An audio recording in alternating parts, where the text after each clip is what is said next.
Un grand nombre d'entre vous est fan des produits Apple et ne voit que par leurs MacBook ou leurs iPhones. Soyons objectifs, ils ont un superbe design, ils sont simples d'utilisation et ils sont ultra ergonomiques. Pourtant, le gros problème de la marque qui pousse la plupart des anti-Apple à ne pas en acheter, c'est le prix des produits. Les patrons d'Apple ont depuis toujours la volonté de faire de leurs produits des produits de luxe et des objets que l'on est fier de posséder. Mais les temps changent, la concurrence est rude et les constructeurs concurrents redoublent d'ingéniosité pour rivaliser avec Apple en proposant de nouvelles technologies innovantes à des prix toujours plus bas.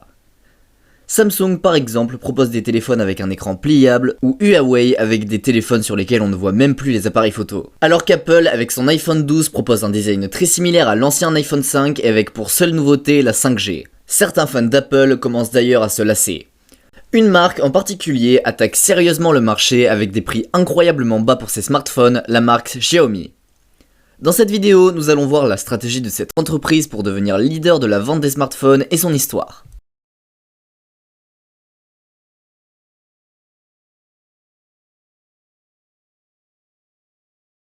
N'oubliez pas de vous abonner à la chaîne pour voir plus de vidéos comme celle-ci. Il est vrai que quand on teste ce téléphone, il est tout de suite familier et rappelle ce que font Samsung ou Sony par exemple. Et même si personne ne sait comment se prononce exactement le nom de la marque Xiaomi, la découverte du prix de vente de son téléphone nous rend la marque tout de suite intéressante. Le Redmi 9 est juste une merveille, proposé au prix de 130 € avec un appareil photo studio, un beau design et de la puissance. Quand on sait qu'Apple dépense 373 $ pour un iPhone 12 qui nous est revendu 1550 $ en France, on peut se demander comment il est possible pour Xiaomi de gagner de l'argent en vendant ses téléphones aussi performants à un prix si bas. Quand on s'intéresse à cette entreprise et après une petite investigation, on est stupéfait. L'entreprise s'est lancée en 2010 et connaît un succès incroyable et fulgurant, en un temps très limité. L'entreprise est fondée par Lei Jun, un ingénieur né en 1969. En 2014, Xiaomi était le premier fabricant de smartphones en nombre de ventes en Chine, loin devant tous les autres. Surtout, il faut se rappeler qu'à la sortie de l'iPhone, certains des grands acteurs de l'industrie du téléphone sont allés directement à la faillite pour la simple raison qu'ils ne pouvaient absolument pas rester compétitifs. Souvenons-nous par exemple de la marque Nokia qui est littéralement passée de numéro 1 leader sur le marché à une disparition totale en un temps très bref. Et voilà que surgit une société chinoise qui en seulement 5 ans dépasse Apple en Chine et devient l'un des acteurs majeurs sur le marché mondial. Jetons donc un œil au modèle commercial de Xiaomi et voyons comment ils ont réussi à obtenir ce succès incroyable en si peu de temps. Nous nous plaignons souvent de la hausse des prix des téléphones et personne n'en connaît vraiment les raisons. Peu de gens connaissent leurs coûts cachés avant d'arriver entre nos mains. Les entreprises dépensent des milliards juste pour nous faire savoir qu'elles existent ou pour nous informer de leurs derniers produits. Mais en fin de compte, nous, les consommateurs, devons payer pour cela. Xiaomi a trouvé le moyen de vendre ses produits à des prix incroyablement bas, car au lieu d'avoir un budget marketing de plusieurs milliards de dollars, l'entreprise fait très peu de publicité et s'appuie majoritairement sur les réseaux sociaux pour se faire connaître. Pour réduire encore les coûts, Xiaomi ne dépense pas une fortune pour ouvrir des magasins dans le monde entier, ni pour embaucher des milliers de personnes. Les produits de la marque ne sont vendus qu'en ligne, donc directement aux clients. Apple, par exemple, est connu pour se payer les plus belles boutiques dans des lieux somptueux de chaque ville. Et ces loyers ont évidemment, de près ou de loin, une répercussion sur le prix de nos iPhones. En supprimant les intermédiaires, Xiaomi va encore réussir à baisser ses prix. En mettant en œuvre une stratégie pour construire ses téléphones quasiment simultanément après chaque commande passée, l'entreprise n'a pas besoin de gérer beaucoup de stock non plus. La logique de Xiaomi est simple, construire d'excellents téléphones à des prix extrêmement abordables qui vont par conséquent directement attirer massivement la clientèle. Le parti pris, c'est que les clients viennent d'eux-mêmes à Xiaomi et pas l'inverse. Et devinez quoi, ça fonctionne immédiatement et fait de Xiaomi l'un des principaux acteurs de l'industrie des smartphones en quelques années. Aujourd'hui, si Apple ne redouble pas d'efforts plus soutenus que de sortir des AirPods qui ne sont en fait qu'un casque, il risque de se faire rapidement doubler, voire dépasser de loin. Attention, tout cela n'est qu'une infime partie de la stratégie de Xiaomi. En effet, un autre grand axe de la stratégie de la marque Xiaomi, c'est de vendre ses smartphones presque à leur coût de production, à prix coûtant et de ne faire quasiment aucun profit. Pourtant, ne nous y trompons pas, car cela ne signifie pas que Xiaomi est une entreprise avec des motivations nobles qui ne se soucie pas du profit. C'est plutôt le choix d'un modèle commercial complètement différent de la concurrence. En effet, au lieu de faire un profit sur la vente du produit, Xiaomi préfère faire ses bénéfices sur son utilisation. Par exemple en vendant ses services, des publicités, etc. On va aussi essayer de nous vendre tous les produits de la marque.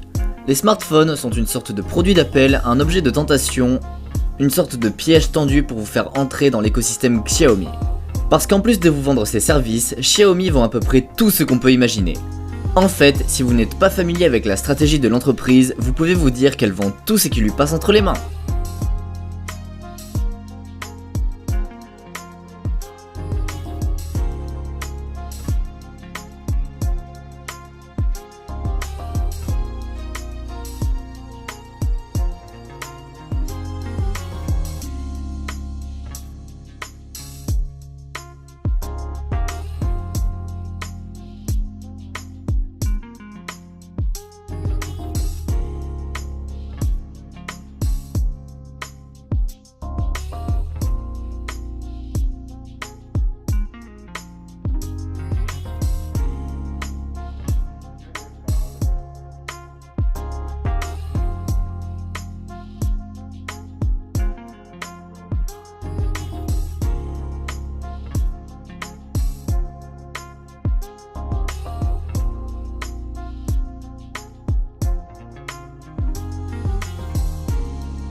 Ça va des trottinettes électriques aux robots de cuisine. Cela peut paraître être un modèle commercial complètement nouveau, mais pas du tout en fait. Une entreprise comme Google a un modèle commercial identique depuis sa création. Google ne vous facture pas lorsque vous utilisez Gmail, Google Maps ou Google Drive, mais ils sont constamment en train de vous vendre des pubs ou d'autres services comme le stockage sur Google Drive. A l'heure actuelle, le nombre de ventes de Xiaomi est un peu en baisse car le marché du smartphone se détériore. Cependant, ils rattrapent Apple et Samsung et sont aujourd'hui le 3e plus gros vendeur mondial de smartphones. Un autre moyen pour Xiaomi de gagner de l'argent peut être aussi inspiré du modèle commercial de Google et la collecte de données. Le fabricant chinois a d'ailleurs été au centre d'une polémique concernant la collecte des données de ses utilisateurs sous son système d'exploitation mobile MIUI. En effet, le 19 juillet 2014, IMA Mobile, une équipe de recherche de Hong Kong, a découvert des logiciels espions dissimulés dans le Xiaomi Redmi Note et le Xiaomi Redmi 1S. En soi, la collecte des données n'est pas illégale, mais la marque l'a cachée jusqu'à 2014. Apple, par exemple, ne collecte aucune donnée, et va prochainement interdire à Facebook et Google de collecter les données de leurs utilisateurs. Cette vente de data est une autre énorme source de revenus pour Xiaomi que n'a pas Apple, ce qui peut expliquer les prix plus élevés chez la concurrence. L'avenir nous dira si Xiaomi deviendra plus important que Apple. En effet, depuis janvier 2021, Xiaomi est placé sur la liste des Communist Chinese Military Companies par l'administration de Trump. Cette décision n'implique pas de conséquences commerciales pour Xiaomi, mais oblige tous les investisseurs américains à liquider l'ensemble de leurs actifs dans la société avant le 11 novembre 2021. On peut donc voir que les Américains sont parfaitement au courant des risques de la concurrence chinoise et cherchent à protéger leurs entreprises. Et vous, est-ce que vous avez un téléphone Xiaomi ou est-ce que vous comptez en acheter un? Dites-le nous en commentaire. N'oubliez pas de laisser un pouce bleu si le sujet vous a intéressé, à vous abonner et à activer la cloche. Nous sortons une vidéo tous les vendredis à 18 h. À la semaine prochaine!